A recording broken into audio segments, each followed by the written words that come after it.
So recently, I've been listening to a lot of TikTok rants because TikTok seems to be the preferred video platform for people to use nowadays. And so there's tons of content on there. And the main thing I've been focusing on, obviously, because we're in the financial industry, is finances, particularly inflation, or people complaining about inflation, cost of living, cost of rent, housing, all the critical things that are so on people's mind and they're so dependent on.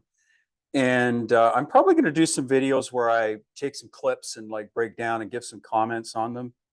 Um, and you would look at me and think that I'm your typical conservative guy, but you'd be wrong. I actually grew up in a very, very liberal household, but as is typical with people, you become more and more conservative as you get more mature. So I have a pretty good perspective of both sides. I feel very badly for a lot of these people, and I'm going to make some comments on some things that are supportive, and I'm going to make some critical comments too, because fair play, right? Like, some of these things that people believe and that they're talking about are nonsense. Some of them are just misguided.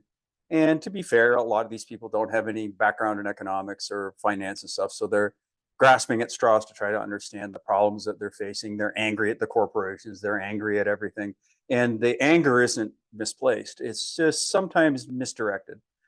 So I'm gonna do just like a general talk about this before I launch into any kind of like specifics, going over people's comments and things like that, and just to say that in a general sense, you'll always hear me talk about this stuff. This is a 20 spot, and I always call this currency, and always, my old axiom: this currency only has value currently, meaning it can't transmit that value over time. Slip of the tongue. Can't transmit that value over time, and so this is not money. Money, by definition, has to be able to translate value over time. But there's another thing that's even more important about this 20, and what it actually is. You know what this also is? This is 20 votes. It's 20 votes. This is 50 votes, and this is 100 votes.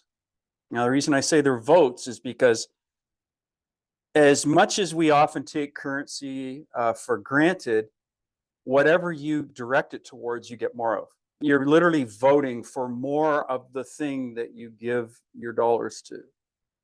I mean, if you stop and think about it for a minute, it's pretty hard to argue that point. Whatever you give dollars to, it'll grow. I mean, if we stop paying our taxes tomorrow, not that I'm suggesting that, but government would shrink very quickly. All right, you'd have far less government.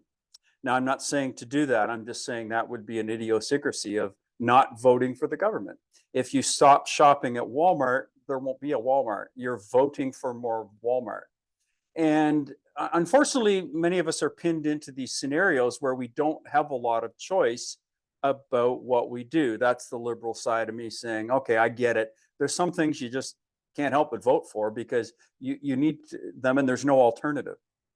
And so you're going to have to end up voting on a bunch of things that you don't like, and you're going to get more of it. But where you can apply this principle, I personally think it makes a lot of sense to do so. Because obviously, if there's something you don't like and you're giving dollars towards it, if you can begin the trend of, and I mean, I know that you think that just little old me isn't going to make any difference, but it all starts somewhere. And eventually, if this idea catches on, you can vote some negatives out of our lives. So I just thought I'd talk about that real brief. I'm going to keep it real short here, just a prelude rant to kind of dealing with some of these TikTok housing affordability, inflation rants, and maybe, putting my 2 cents worth in there, and maybe helping some of these people understand what the real problems are, at least in my opinion. So that's all I have to say on that, folks. Be careful what you vote for. Have a great day.